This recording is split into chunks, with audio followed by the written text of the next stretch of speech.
ចិត្តជាម្ដាយចង់ឲ្យកូនបានល្អមានកន្លងធម៌មាគាជីវិតប្រ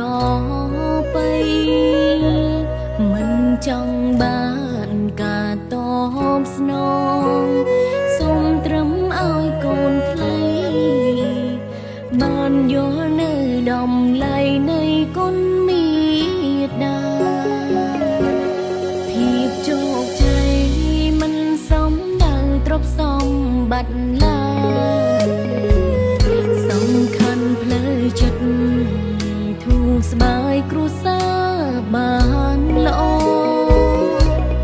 មានញាតិមិត្តជុំវិញខ្លួនដែលមានចិនស្មងសទើបហៅថាបវរក្នុងជីវិតជាមេត្តាដៃ100ដងពាក្យគេថាដៃម្ខាងធ្វើការដៃម្ខាងម្ដាយ3កូនញីដឹកនាំកដៅជំនួយមិនថាទូក្តៅរងាហ៊ានពុំពី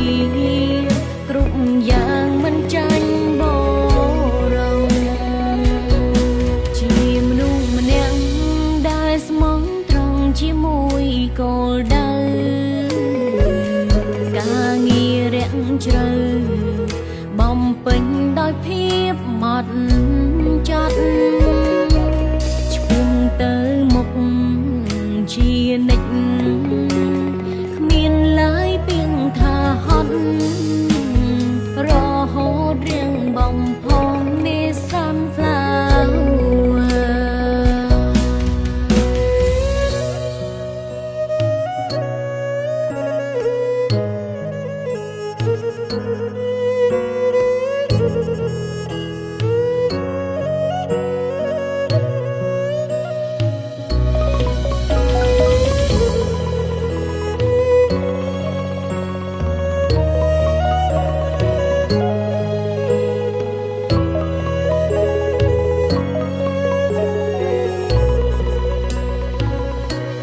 ភាពជោគជ័យ